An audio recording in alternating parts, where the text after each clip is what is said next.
네, 여러분 안녕하십니까? Q5 English입니다. 오늘 비하인드 두 번째 시간 세부적인 내용들 하나하나씩 알아보도록 하겠습니다.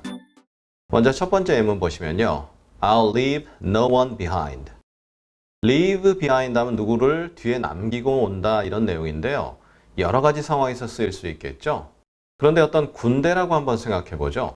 그러면 군대의 경우 전투를 하다 보면 다치는 사람도 있고 사망자도 있을 것이고 그런데 그 어떤 누구라도 남기지 않고 다 같이 오겠다?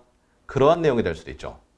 물론 어떤 다른 상황에서 모두 이에 해당되게 누구도 남기지 않겠다라는 말은 다 함께 하겠다라는 의미로 전달이 될 수 있는 거죠.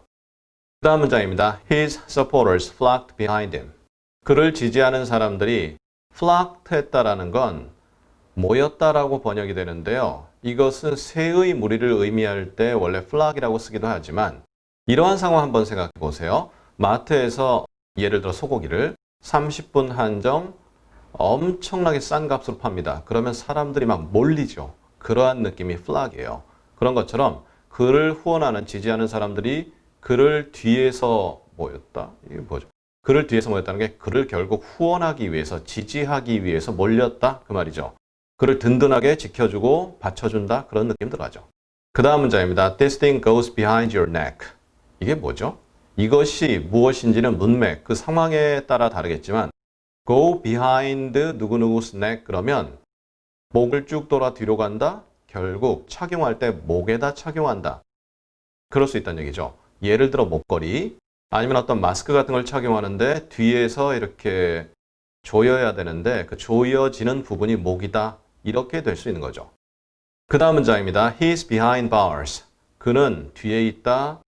여기서 bar는 저희 과거 강의에서 다룬 바 있지만 쇠로 된 창살이에요. 따라서 하나만 있는 경우보다는 여러 개가 있기 때문에 bars 쓰는데요. 결국 철창에서 살고 있다. 그래서 수감 생활하고 있다. 이렇게 되고요.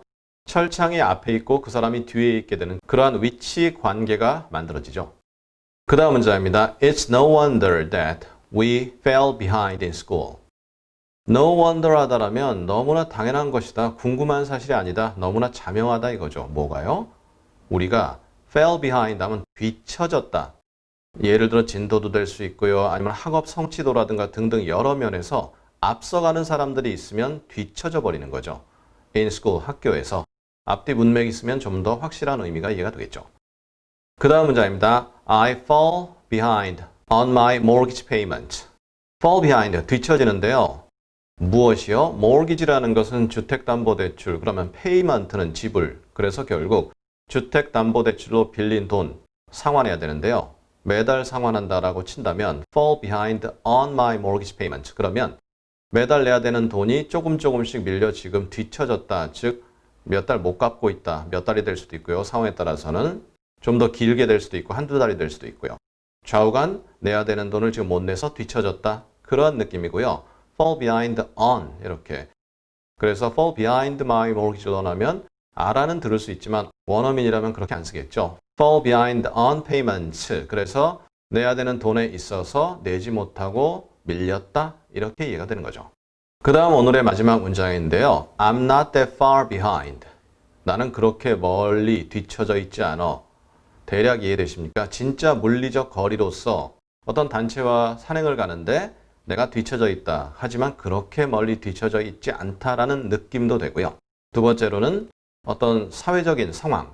예를 들어 요즘 인터넷 발달이 무섭죠. 각종 기기가 매일 새롭게 업데이트 되는데 너무 그렇게 뒤처지지 않았어요. 그 말은 비교적 최신 기기라 하더라도 어느 정도 몇 번 이렇게 만지작 하다 보면 쓸 수 있게 된다라는 그런 느낌까지도 전달이 될 수 있죠.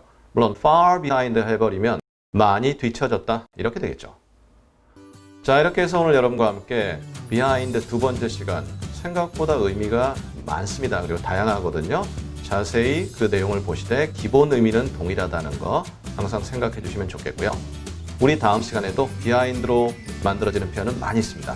계속 다음 시간에도 behind를 다루도록 하겠습니다. 감사합니다.